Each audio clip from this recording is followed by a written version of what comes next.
Before we start dissecting the dynamics of that speech and what the message really stands, usually when you hear a president, we've in fact gone to the extent of dissecting how a president communicates on a day like this, where there's a lot of challenges and the government also is aware. Do you think those words bring hope on a day like this from that man, Professor Osinbajo?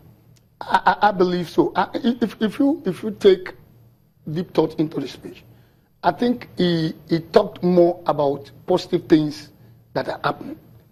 Immediately he delved onto why the three issues, security, corruption, and economy.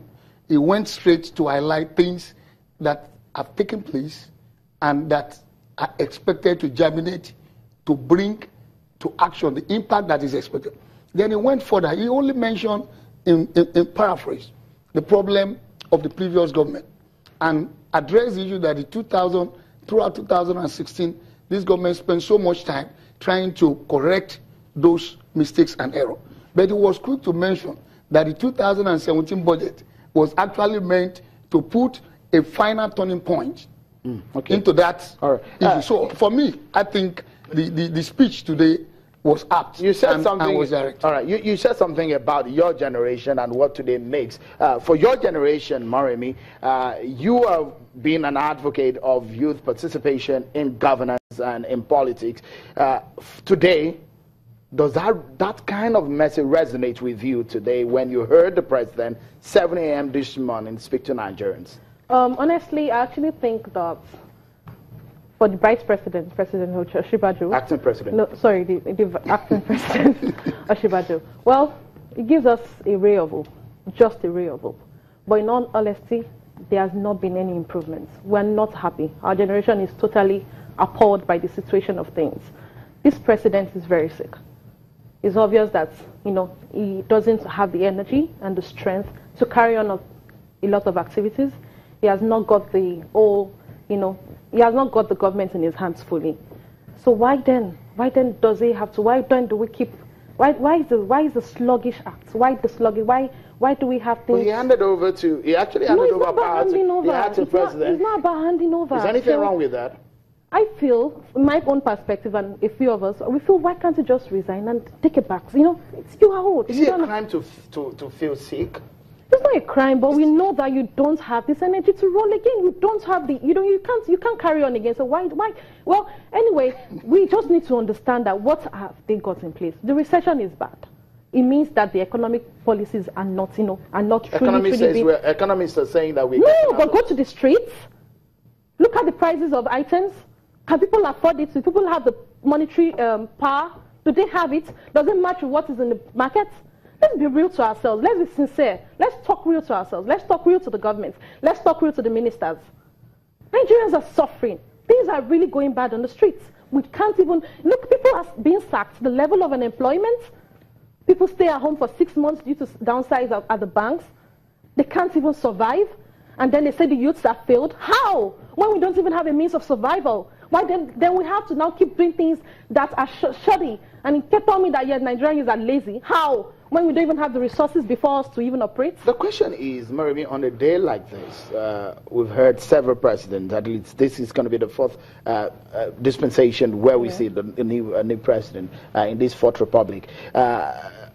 Is there any difference from what you have seen so far from 1999? Do you think that there is anything to cheer in our democratic life as a nation? The only thing I actually see, looking at everything objectively and plainly, it looks like, yes, Professor Osinbajo has the, the vibrancy. It looks like one that understands the people's sufferings. It looks like one that is ready to work. It looks like, he's ready to commit and put in his best. But unfortunately, the cabals, the political stalwarts, and he's been incapacitated. Okay, we'll take a moment. But when we return, I still have Mr. Ezekiel in here talk and Chief Joshua, a legal practitioner in our Abuja studio, and of course Mr. Kadi Opefa and Moremi Ojudu here, right here on the program. Democracy Day, 2 years of Buhari government. How far have we come? 2 years gone, 2 more years to go. We dissect all the issues. Join us again.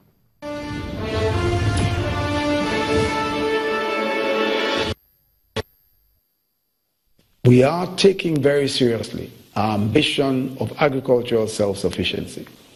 I'm delighted to note that since 2015, our imports of rice have dropped by 90%, while domestic production has almost tripled. Our goal is to produce enough rice to meet local demand by 2019.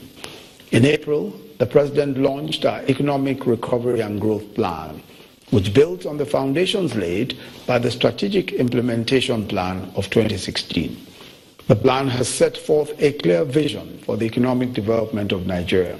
The overarching idea is to make the government agencies and government budgets work more efficiently for the people. The impact of our ease of doing business work is gradually being felt by businesses small and large. Its successful takeoff has allowed us to follow up with the MSME clinics, our small business support program, which has taken us so far to Aba, Sokoto, Jos, and Katsina. And we expect to be in all other states, to the technology hubs being developed nationwide, to innovation competitions such as the Aso Villa Demo Day, and our various MSME support schemes. We will do everything to nurture the immense innovativeness and entrepreneurial potentials of our young people. We are a nation of young people and will ensure that our policies and programs reflect this.